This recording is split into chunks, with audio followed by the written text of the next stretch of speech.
Hello everyone, welcome on my YouTube channels. तो अब हम नाइन्थ क्लास की जो केमिस्ट्री उसके बारे में पढ़ेंगे। ठीक है, तो लास्ट लेक्चर में हमने लेटेड हीट ऑफ वेपोराइजेशन इसके बारे में पढ़ा था। तो today our topic is condensation.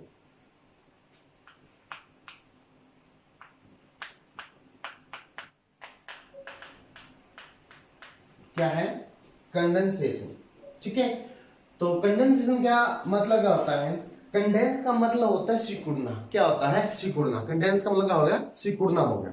तो कंडेंसेशन क्या एक प्रोसेस है जिसमें क्या होगा, कोई भी जो वेपर है वो चेंज होगा लिक्विड के अंदर।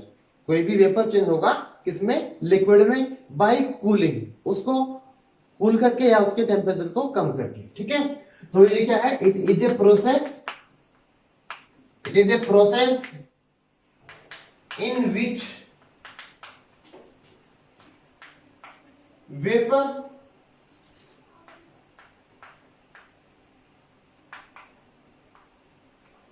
change into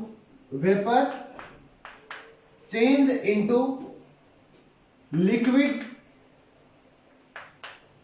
by cooling or by lowering the temperature, या टेम्परेचर को कम करके, बाय लोअरिंग द टेम्परेचर्स। ठीक है, अब हम ये बोलते हैं कि कोई भी जो वेपर है वो चेंज हो जाएगा इसके अंदर, लिक्विड के अंदर, अगर हम टेम्परेचर को डाउन करते हैं, लो करते हैं, कम करते हैं। ठीक है, ये होता है कैसे? अब जैसे देखो कि अब मान लिया कोई भी जो लिक्विड है वो किसकी फॉर्म में है? वेपर की फॉर्म में या स्टीम की फॉर्म में? जब वो वेपर या स्टीम की फॉर्म में होगा, ठीक है, आपने उसका टेम्परेचर क्या कर दिया? कम कर दिया। टेम्परेचर क्या कर दिया? कम।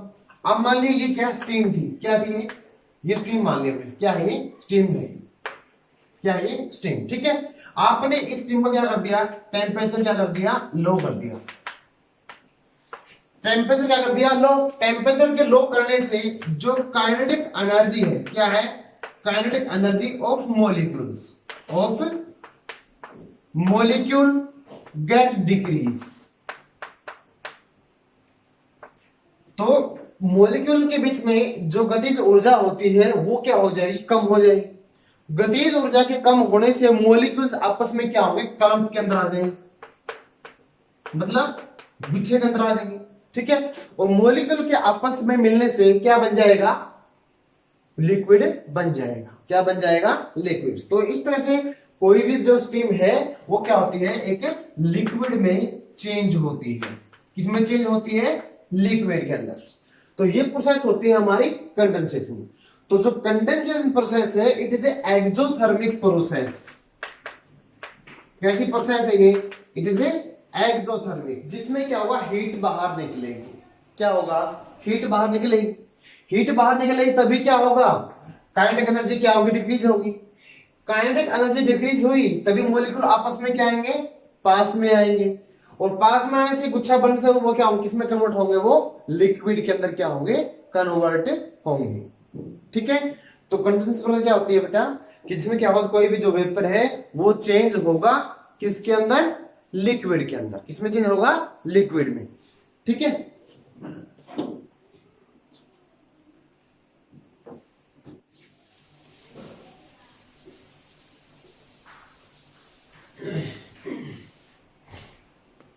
नेक्स्ट है हमारा चेंज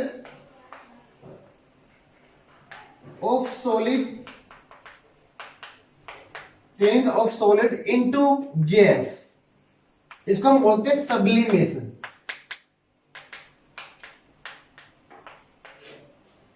क्या बोलते हैं? सब्लिमेशन। तो सब्लिमेशन में क्या होगा? कोई भी चीज क्या है? पिघलेगी नहीं, मतलब वो लिक्विड स्टेट के अंदर नहीं आएगी। कोई भी सॉलिड क्या होगा? डायरेक्टली चेंज होगा किसके अंदर? उसकी वेपर के अंदर या उसके गैस की फॉर्म में। वेपर फॉर्म में या उसकी गैस की फॉर्म में। तो ये क्या है? It is a sublimation. क्या है? It is a transition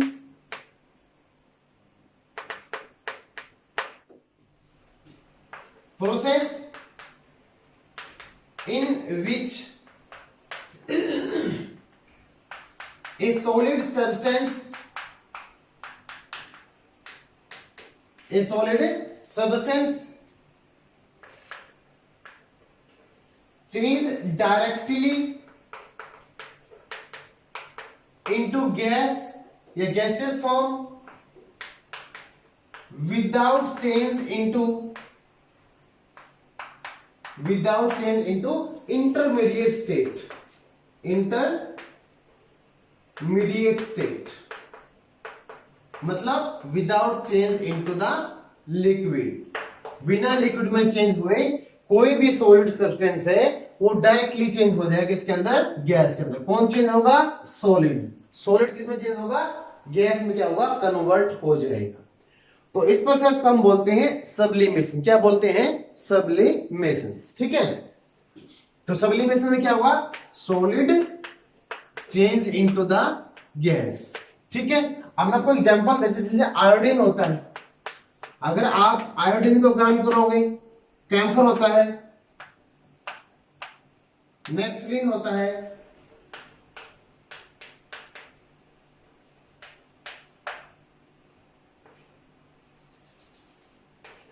solid carbon dioxide gas, solid carbon dioxide. ठीक है, तो इनमें से आप किसी भी कंपाउंड को या किसी भी सब्सटेंस को गर्म करोगे ना, तो उससे क्या होता है? वो डायरेक्टली चेंज होंगे किसके अंदर? गैस के अंदर। ठीक है, ये मान लिया आपने इनमें से कोई भी चीज ले सकते हो आप, आपने मान लिया कैम्फर ले लिया एक चाइना डिश के अंदर। ठीक है, ये क्या है? कैम्फर है। क्या है? कैम्फर मान लिया हमने, क्या है ये? कैम्फर। ठीक है, चाइना डिश के अंदर आपने इसके ऊपर क्या रख दिया? एक फनल रख दी। क्या रख दी? फनल। क्या रख दी? ये फनल है।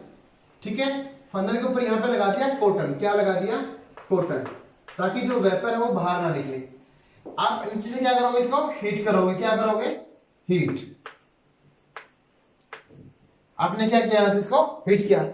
जैसे आप कैम्फर को हीट करोगे ना, तो यहां पर आपको क्या है? कुछ पानी की जो वेपर्स है वो क्या होंगे, सॉरी जो स्टीम है वो क्या होगी? एक तरह से नजर आई। क्या नजर आएगी? यहाँ पे स्टीम। क्या आएगी? स्टीम।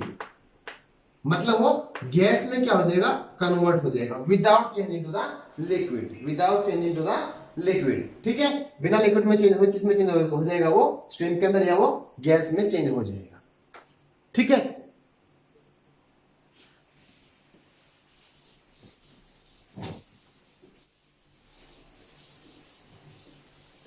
अब मैंने एक एग्जांपल दिया था सॉलिड कार्बन डाइऑक्साइड। क्या होता था? Solid carbon dioxide. जो सॉलिड कार्बन डाइऑक्साइड होती है इसको हम बोलते हैं ड्राई आइस। क्या बोलते हैं? Dry ice. इसको हम ड्राई आइस क्यों बोलते हैं? एक तो इसकी जो अपीयरेंस होती है वो किसकी तरह होती है? आइस की तरह होती है। क्या होती है इसकी अपीयरेंस? Like a ice. ठीक है, इसकी अपीयरेंस किस तरह होगी? आइस की तरह होगी। ठीक है, सेकेंड थिंग क्या होती है? तो जो हमारी जो सॉलिड कार्बन डाइऑक्साइड गैस होती है, सॉलिड क्या होता है? कार्बन डाइऑक्साइड गैस होता है। सॉरी, सॉलिड क्या होगा? कार्बन डाइऑक्साइड होगा ना। तो ये क्या होगा? अगर आप इसको हीट करोगे ना, ये क्या होता है? डायरेक्टली क्या होता है? गैस में क्या होती है? ये चेंज हो सकती है। किसमें चेंज होगी? डायरेक्टली ये गैस के अंदर। जो सॉलिड कार्बन डाइऑक्साइड होती है इसको हम किस में यूज करते हैं? To preserve the food.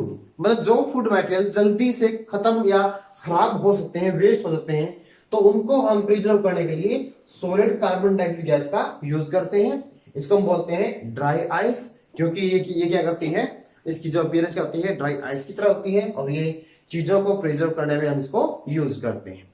ठीक है, नेक्स्ट टॉपिक है change of state by changing the pressure. Change of state by changing pressure. अब हमने दो स्टेट की थी। ठीक है, जिसमें हम टेम्परेचर को डाउन करते हैं, अप करते हैं। ठीक है, तो उससे क्या हुआ? जो मैटर की स्टेट क्या होती है? चेंज होती है। ठीक है, और एक अनदर फैक्टर भी है। ठीक है, जिससे क्या होगा? हम किसी जो मैटर है उसकी स्टेट को हम चेंज करते हैं by applying the pressure, by applying the pressure. ठीक है, अब हम क्या करेंगे, अब आपको क्या करना है, जब भी आप क्या करते हो किसी भी चीज को बाय प्रेशर क्या करोगे, उसकी स्टेट को चेंज करोगे, तो आप क्या करते हो उसको देखना एक बार। अब मान लिया आपके पास कोई गैस है, क्या आपके पास इस वेसल में गैस है, आपने यहां पे लगा दिया पिस्टन, क्या लगा दिया, ये पिस्टन लगा दिया इसके ऊपर, ये क्या है, गैस मॉलिक्यूल्स। ठीक है, यहां पे क्या है, गैस, ये हमारा क्या है, पिस्टन। अब बाय द पिस्टन से when we apply the pressure, जब हम इसके ऊपर प्रेशर लगाएंगे, ठीक है, तो इससे क्या होगा, जो मॉलिक्यूल्स हैं इनके बीच में देखो, अब यहाँ पे स्पेस कितना, काफी सारा स्पेस है।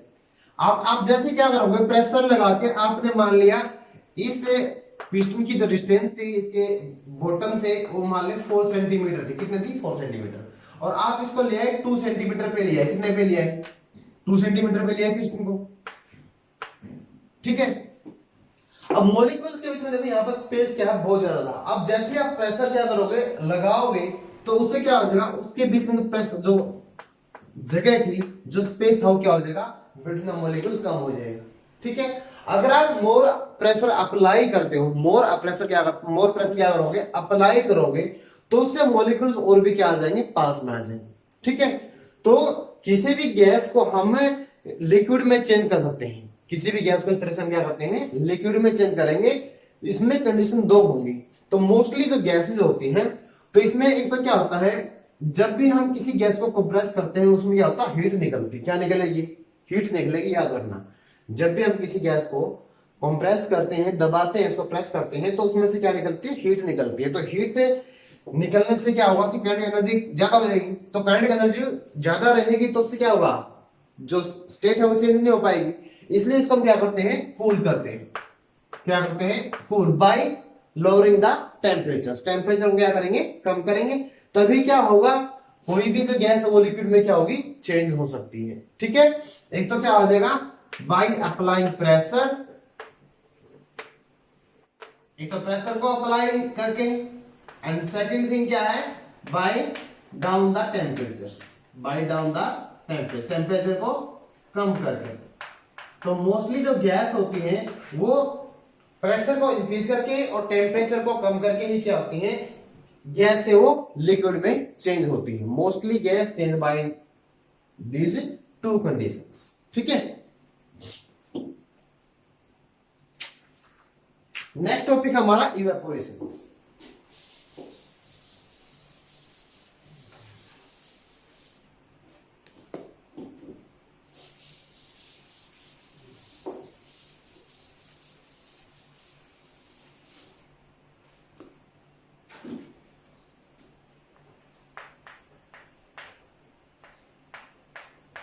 क्या है इवेपोरेशन, क्या है इवेपोरेशन, इवेपोरेशन होता है इवेपोरेट होना, किसी भी लिक्विड का वेपर में क्या होना, चेंज होना, उसके बॉइलिंग पॉइंट से कम। ठीक है, तो इवेपोरेशन क्या होती है, it is a process, it is a process in which a liquid changes into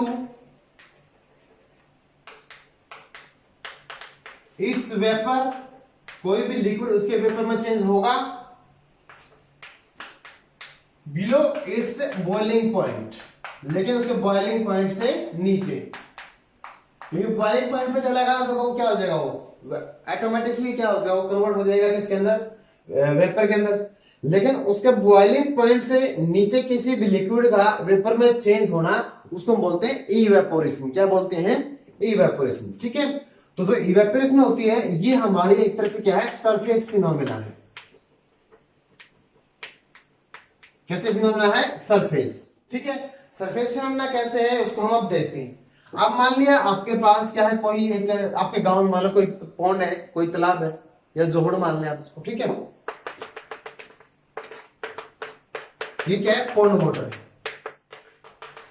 क्या है ये, पौंड वाटर।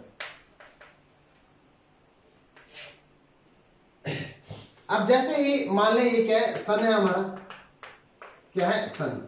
जब सन की हीट इसके ऊपर पड़ती है, देखो सन की हीट से क्या होता है, पानी उबलता है तो नहीं है, हीट होती है, गर्म जरूर होता है, ठीक है। तो जब भी वाटर क्या करेगा, हीट को अब्जॉर्ब करेगा, ठीक है, कुछ मात्रा में, तो उसके मॉलिक्यूल्स में क्या हो जाएगा, काइनेटिक एनर्जी इंक्रीज हो जाएगी। क्या हो जाएगी इंक्रीज, काइनेटिक एनर्जी क्या होगी, इंक्रीज होगी। तो जैसे ही काइनेटिक एनर्जी इंक्रीज होगी तो उससे क्या होगा, जो मॉलिक्यूल्स हैं, वाटर के जो मॉलिक्यूल हैं, उसमें उतना ही क्या होगा, कोलिजन होगा। क्या होगा, कोलिजन।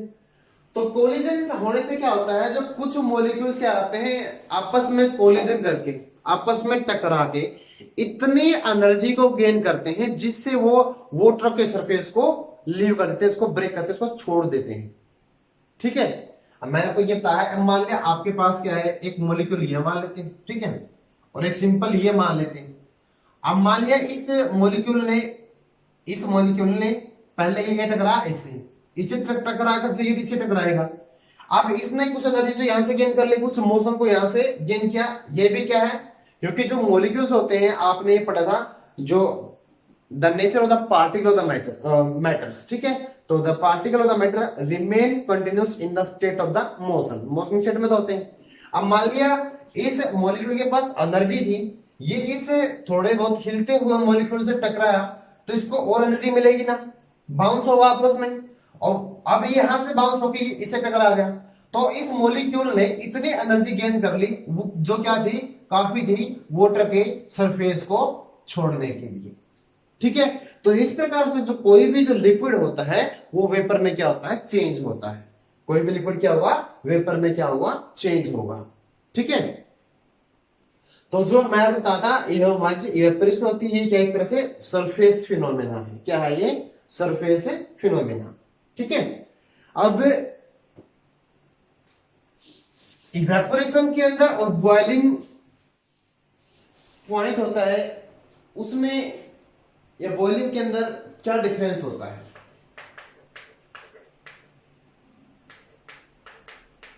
इवेपोरेशन और बॉइलिंग में अब हमने ये देखा था कि हम किसी भी लिक्विड को चेंज करेंगे वेपर के अंदर, इतना ही गर्म करते हैं उसको, हम इतना ही हीट देते हैं ताकि उसका बॉइलिंग पॉइंट तक टेम्परेचर ना पहुंचे। अब बॉइलिंग में और इवेपोरेशन में डिफरेंस क्या है, एक तो मैं आपको बताया था, ये क्या है, सरफेस फिनोमेना है। क्या है, सरफेस फिनोमेना। और ये हमारी जो बॉइलिंग होती है, it is A bulk phenomena. कैसे, ये बल्क फिनोमेना। अगर आपने लास्ट लेक्चर देखा हो तो उसमें मैंने बताया था कि जो हमारी बॉइलिंग होती है वो एक क्या है, बल्क फिनोमेना है, ठीक है। तो जो इवेपोरेशन होती है हमारी, वो it can takes place at any temperatures, it can takes place at any temperatures, ठीक है। लेकिन जो बॉइलिंग पॉइंट होता है किसी भी लिक्विड का, वो क्या होता है, फिक्स होता है, ठीक है। The boiling point of a liquid is fixed या डेफिनिट। क्या होता है, वो फिक्स होता है, डेफिनेट होता है, किसी भी लिक्विड का जो बॉइलिंग पॉइंट होता है, ठीक है। जो इवेपोरेशन होती है ये हमारी क्या होती है, इट इज स्लो प्रोसेस। क्या होती है, स्लो प्रोसेस, मतलब ये प्रक्रिया धीमी होगी। और जो बॉइलिंग होती है हमारी, it is A fast process. कैसी है ये, फास्ट प्रोसेस। कैसी क्रिया है ये, फास्ट क्रिया होती है, ठीक है। और क्या हुआ, जो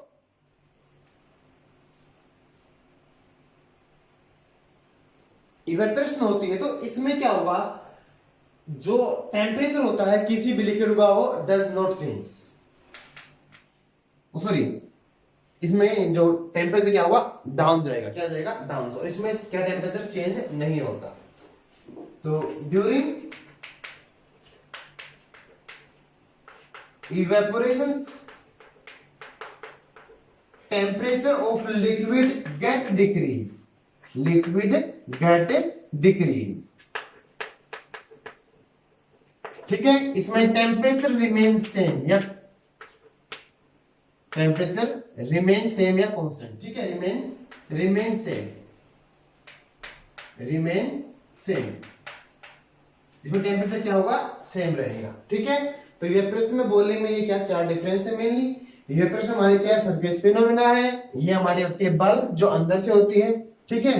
तो इसमें जो मॉलिक्यूल्स क्या करेंगे, जो वाटर के मॉलिक्यूल है वो अंदर से आ जाते हैं, करंट एनर्जी को मतलब गेन करेंगे, हीट को ऑब्जॉर्व करते हैं अंदर की तरफ से, फिर उनके में क्या होगा, करंट एनर्जी क्या होती है, इंक्रीज होगी। लेकिन इसके अंदर जो सरफेस के मॉलिक्यूल है वो ज्यादा एनर्जी को गेन करते हैं as compare to the lower molecules, और जिससे वो सरफेस को लीव करते हैं।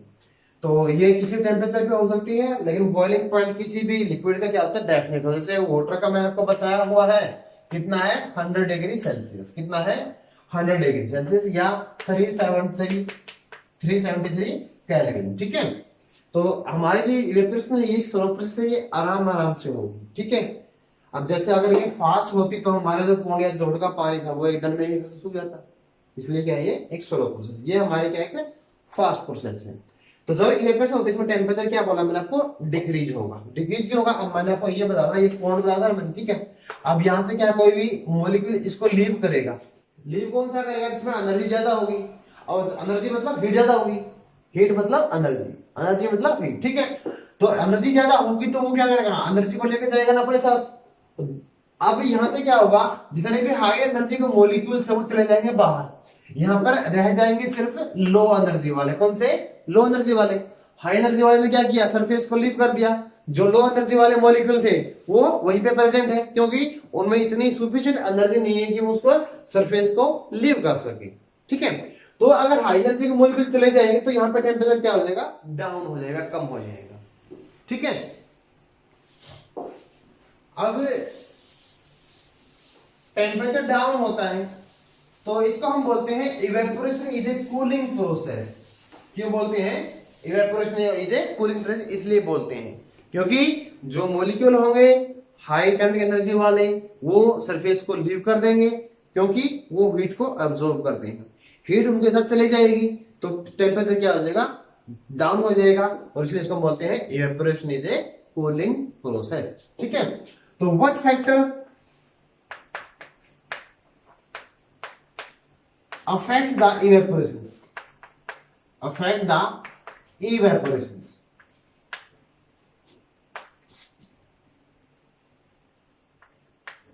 affect the evaporations, ठीक है।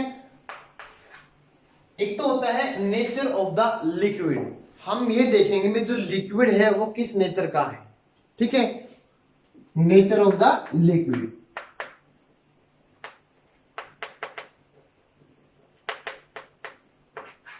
ठीक है, जैसे अल्कोहल है, हमारा पेट्रोल है, ठीक है, और इथर है, तो ये इजिली क्या हो सकते हैं, कन्वर्ट हो सकते हैं, इनका रेट ऑफ वेपरेशन क्या होता है, हाई होता है as compare to the water. तो जो वाटर का जो वेपरेशन क्या होता है, स्लो होता है, ठीक है। इसका ज्यादा होता है, इथर का मैंने बताया आपको, पेट्रोल का हो गया, ठीक है, और क्या बोला था अभी, अल्कोहल हो गया, ठीक है। इनका रेट ऑफ इवेपोरेशन क्या होता है, ज्यादा होता है, किससे, वाटर की वजह, ठीक है। तो जो लिक्विड है हमारे पास किस नेचर का है, वो डिप जो इवेपोरेशन रेट है उसके नेचर पे क्या करता है, डिपेंड करता है। फोर्स ऑफ ट्रैक्शन लिक्विड में ज्यादा होगा, रेट ऑफ इवेपोरेशन क्या होगा, स्लो होगा। जितना force of traction between molecule क्या कम होगा, उतना ही इवेपोरेशन क्या होगा, फास्ट होगा। अट्रैक्शन ज्यादा, इवेपोरेशन कम, अट्रैक्शन कम, इवेपोरेशन ज्यादा। अट्रैक्शन ज्यादा हुआ तो करंट एनर्जी क्या मिलेगी आपको, कम मिलेगी। अट्रैक्शन क्या हुआ, ज्यादा, तो करंट एनर्जी क्या मिलेगी आपको, कम। काइनेटिक एनर्जी कम रही तो वो सरफेस को लीव नहीं कर पाएंगे। अट्रैक्शन कम हुआ, मॉलिक्यूल्स में मूवमेंट क्या मिलेगी, ज्यादा मिलेगी। मूवमेंट के ज्यादा होने से करंट एनर्जी क्या होगी, हाई होगी, और करंट एनर्जी का हाई होने से इवेपोरेशन रेट क्या होगा, हाई होगा, ठीक है। तो जो इवेपोरेशन प्रोसेस है वैसे हम करते क्यों हैं, क्योंकि it is a process by which we can separate volatile substance from the non volatile. So by this process we can separate A volatile substance from the non volatile, from the non volatile। तो volatile और non volatile होते क्या है? Volatile वो होते हैं जो directly change हो सकते हैं वेपर के अंदर।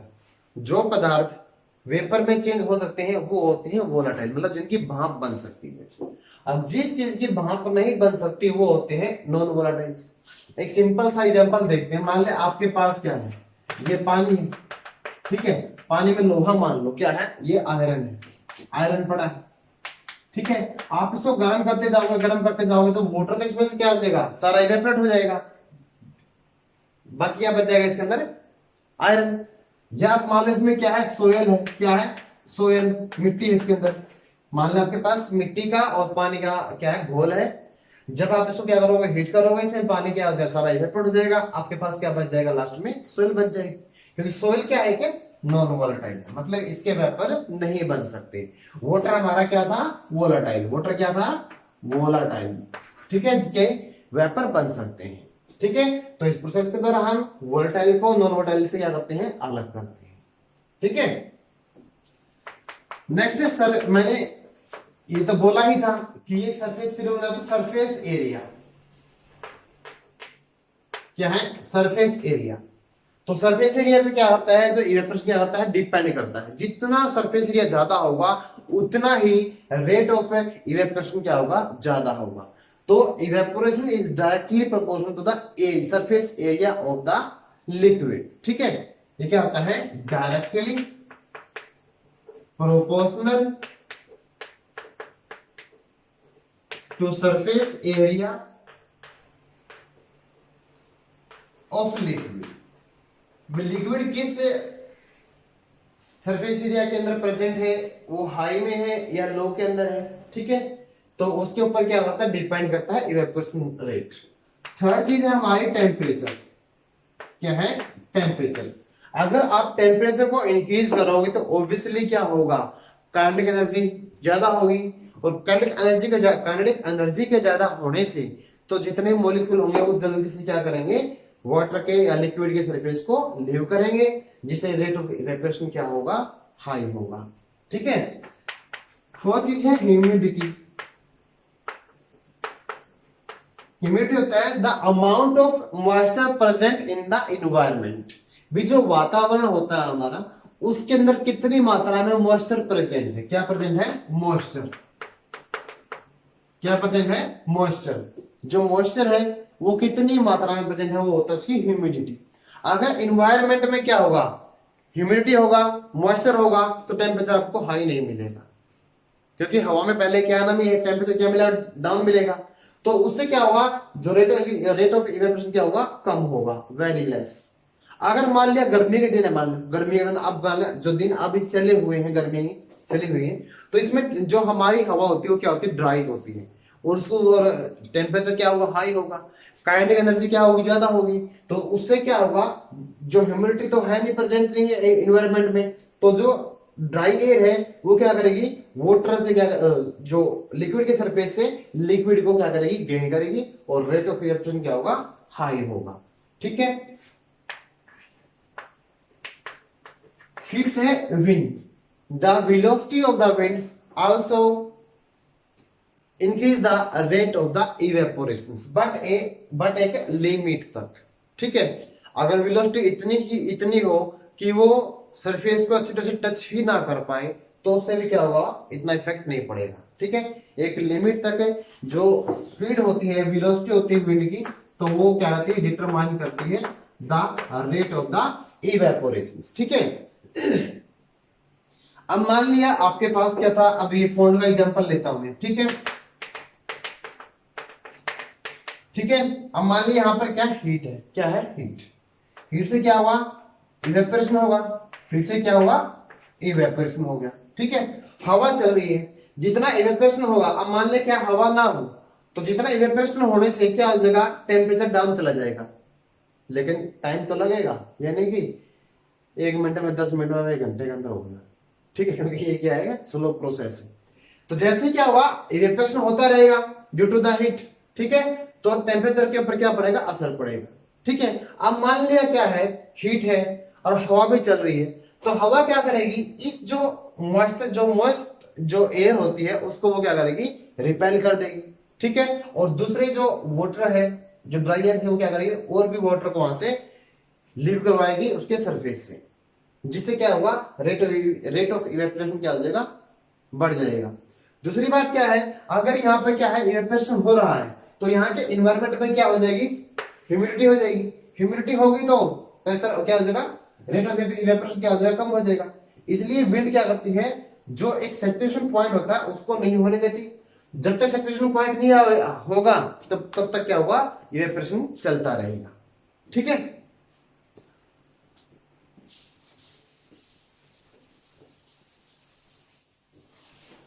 अब इवेपोरेशन के ऊपर क्या है, कुछ एनसीईआरटी क्वेश्चन है वो देखते हैं हम। ठीक है, तो इसमें एक क्वेश्चन है, why does water get cooled in the earthen pot. जो अर्थन पॉट होता है, मटका होता है, उसमें जो पानी है वो ठंडा क्यों होता है। ठीक है, ये मटका मान लिया हमने, तो ये बोलते हैं इसमें जो पानी होता है वो ठंडा क्यों होता है। ठीक है, जो अर्थन पॉट होता है ना, जो मटका होता है, उसमें क्या होते हैं, छिद्र होते हैं। इस तरह से क्या होते हैं, छिद्र। मैं बड़े बना रहा हूं, इतने नहीं होते, इतने में सारा पानी निकल जाएगा। ठीक है, समझाने के लिए बड़ा बना रहा हूं, दिखते नहीं है, इसमें छोटे होते हैं। ठीक है, मान लीजिए छिद्र है। ठीक है, इस छिद्र से पानी क्या आएगा, यहां पर आएगा। यहां से क्या होगा, हवा इसे टकराएगी। अब ये जो मॉलिक्यूल इसके सरफेस पे आया है, हवा इसे टकराएगी, तो जो इसके अंदर जो हीट थी, जो एनर्जी थी, वो क्या हो जाएगी, निकल जाएगी। किससे, किसके अंदर, हवा से के अंदर वो क्या हो जाएगा, इवेपोरेट हो जाएगा। तो इसमें क्या हुआ, इवेपोरेशन हुआ है। और मैंने आपको बताया था, जो इवेपोरेशन एक क्या है, एक तरह से ये भी एक एक्सोथर्मिक प्रोसेस है। कैसे है ये, एक्सोथर्मिक, मतलब इसमें हीट क्या आती है, बाहर निकलती है। ठीक है, तो इसमें क्या होगा, ये क्या करेगा, हीट को ऑब्जॉर्व करेगा। जो मॉलिक्यूल बाहर था, इसमें जो एनर्जी थी, ठीक है, काइनेटिक एनर्जी की, इसमें क्या था, एनर्जी गेन थी। एनर्जी गेन के कारण इसकी क्या मूवमेंट हुई टुवर्ड द आउटसाइड। और जैसे ही क्या हुआ, हवा इसके संपर्क में आएगी, तो ये मॉलिक्यूल हवा के साथ मिल जाएगा, इवेपोरेट हो जाएगा। तो हीट तो यहां से निकल जाएगी। हीट निकल गई तो यहाँ पे टेम्परेचर क्या हो गया, कम होगा। और टेम्परेचर के कम होने से पानी क्या हो जाएगा, ठंडा हो जाएगा। सेकंड क्वेश्चन है, why should we wear cotton cloth during the summer. जो गर्मी के मौसम होते हैं उसमें हम कॉटन क्लॉथ्स क्यों पहनते हैं, क्योंकि जब गर्मी का मौसम होगा, our body transpire a lot, मतलब हमारे शरीर में क्या आता है, पसीना आता है बहुत ज्यादा। ठीक है, तो पसीना आएगा, पसीना भी क्या, पसीने से क्या होगा, अब मान लिया ये किसी, मान ले मेरे शरीर में पसीना आया, ठीक है, तो पसीना जब आता है तो उससे क्या होगा, जो लिक्विड आता है बाहर, वो क्या करेगा, हीट एनर्जी को साथ में लेके आएगा। और जैसे ही क्या होगा, हवा से टकराएगी, तो जो हमारा जो पसीना होता है वो क्या हो जाएगा, हीट के साथ क्या हो जाएगा, उड़ जाएगा विद द एयर्स। तो उससे हीट बाहर नहीं रिलीज होगी, और हीट के बाहर रिलीज होने से हमारी बॉडी क्या होता है, कूल महसूस होता है। या ये मान लो जो हमारे कॉटन क्लॉथ्स होते हैं, वो ज्यादा मात्रा में क्या करते हैं, मॉइस्चर को अब्सॉर्ब करेंगे। अब पसीना निकलेगा, पसीने, हमने कपड़ा कैसा पहना हुआ है, सूती कपड़ा पहना हुआ है, तो जो सूती कपड़ा क्या करेगा, उससे जो पानी या सॉरी जो पसीना निकला उसको अब्सॉर्ब करेगा। और अब्सॉर्ब करने से क्या होगा, हमारे जो कपड़े से क्या हुआ, वो क्या हो, पानी जो पसीना अब्सॉर्ब किया था वो इवेपोरेट हो जाएगा। उसके इवेपोरेट होने से, इवेपोरेशन में क्या होगा, हीट बाहर निकलती है। इवेपोरेशन में क्या होगा, हीट बाहर निकलेगी, तो टेम्परेचर ऑटोमेटिक क्या होगा, डाउन जाएगा। इसलिए हमें क्या होता है, कूल फील होता है।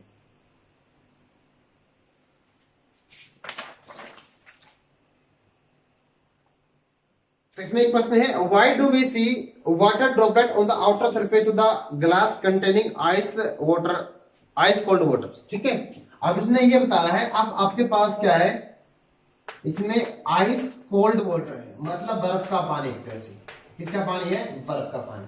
और आप देखते हो तो इसके चारों ओर क्या होते हैं, पानी की बूंदे लग जाती है। तो ये बूंदे कहां से आती है, ठीक है, ये वाटर ड्रॉपलेट।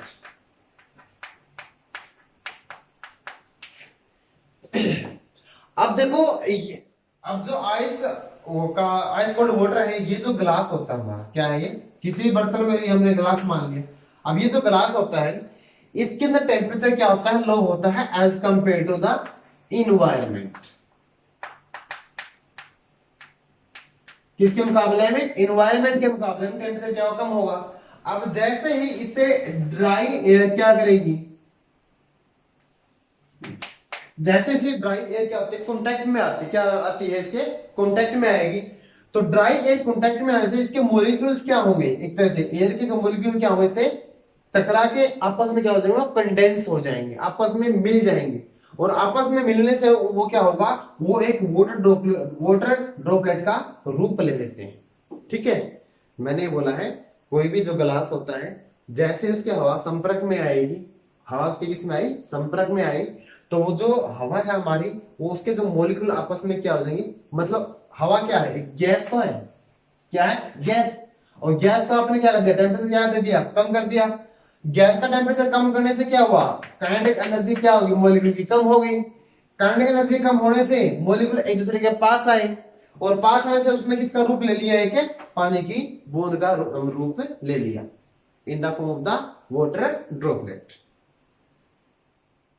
तो इसमें एक क्वेश्चन है, why are we able to sip hot tea और milk faster from a saucer than a from a cup. इसने ये बोला है, अब मान लिया आपके पास क्या, एक तो कटोरा है बेटा, क्या है, कटोरा, ठीक है, और आपके पास एक क्या है, गिलास है, क्या है, गिलास। अब कहते हैं इसमें जो चाय या दूध पीना आसान होता है, आप आराम से पी लोगे एज कंपेयर टू ए गिलास। क्यों, क्योंकि देखो इसका जो सरफेस एरिया इज मोर, जो हमारा जो कटोरा होता है उसका सरफेस एरिया क्या होता है, ज्यादा होता है, किसके मुकाबले में, ग्लास के मुकाबले में।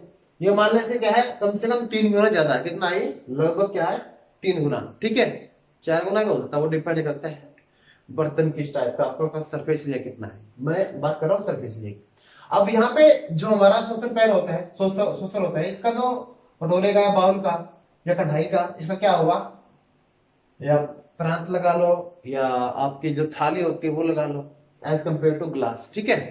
तो इसका सरफेस एरिया क्या होगा, ज्यादा होगा। ज्यादा सरफेस एरिया से होने से रेट ऑफ इवेपोरेशन क्या होगा, हाई होगा। अगर रेट ऑफ इवेपोरेशन हाई हुआ, उतने मॉलिक्यूल क्या करेंगे, लीव करेंगे सरफेस को, जितने मॉलिक्यूल लीव करेंगे उतनी हीट क्या होगी, रिलीज होगी। इसलिए जो हमारा जो ये बाउल कटोरा होता है, इसमें क्या होगा, हीट ज्यादा निकलने से इसमें जो चाय या जो दूध होता है वो जल्दी क्या हो जाएगा, ठंडा हो जाएगा। इसलिए इसमें आराम से चाय या दूध को पी सकते हैं as compare to the glass, ठीक है।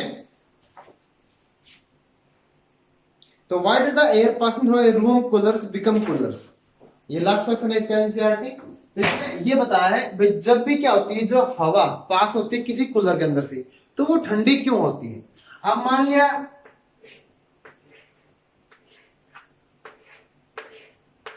ये बैक साइड है कूलर की, ये कूलर की क्या है, पैनल है, इसकी जाली है, पैनल या जाली, ठीक है। यहां से क्या आई, ड्राई एयर आई, क्या आई, ड्राई एयर, ठीक है। बाहर से आएगी ड्राई एयर, ड्राई एयर क्या करेगी, कूलर के अंदर एंटर करेगी, ठीक है, और यहां से वो निकलती है ना बाहर, ठीक है। ये बैक साइड मान ली हमने कूलर की। तो यहां से क्या हुआ, ड्राई एयर जैसे क्या करेगी, कूलर के अंदर एंटर करेगी, यहां पर क्या चलता है, पानी चलता है इसके अंदर, इस पैनल में क्या चलेगा, जाली में, कूलर जाली के अंदर पानी चलता ना। तो पानी के अंदर जैसे ही ड्राई एयर क्या करेगी, एंटर करेगी, it get the water from this panel. जो ये पैनल होता है, क्योंकि ये तो क्या ड्राई है, तो ड्राई होने के बाद ये क्या करेगी, जैसे ये पानी के संपर्क में आएगी, तो ये पानी को अब्सॉर्ब करके इट गेट मॉइस्ट, ये मॉइस्चर को अडेप्ट कर लेगी या मॉइस्चर को गेन करेगी, और मॉइस्चर के गेन करने से इसका टेम्परेचर क्या हो जाएगा, लो हो जाएगा।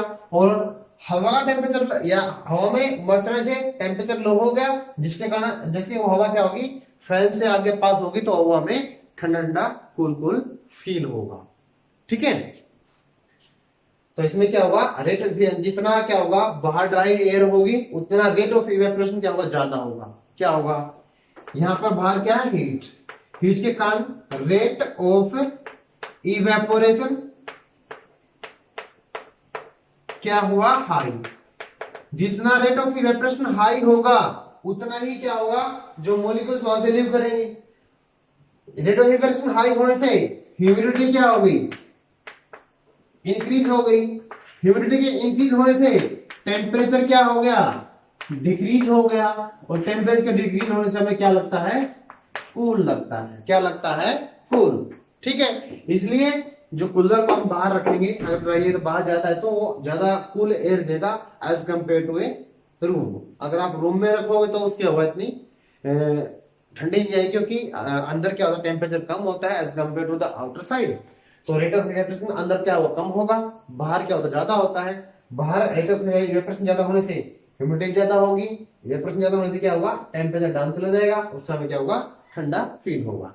ठीक है, तो आज ये चैप्टर लगभग लगभग खत्म, मतलब जो थ्योरेटिकल पार्ट है वो खत्म हो गया, इसका बिल्कुल फिनिश हो गया है। तो इसके कुछ क्वेश्चन बचते हैं, तो वो हम डिस्कस करेंगे इन द नेक्स्ट लेक्चर्स। ठीक है, ओके। और आपने मेरी वीडियो देखी, कैसी लगी, और अगर आपने मेरे चैनल को सब्सक्राइब नहीं किया तो आप प्लीज सब्सक्राइब कर दीजिए, मेरी वीडियो को लाइक करें, शेयर करें। ठीक है, ओके, थैंक यू।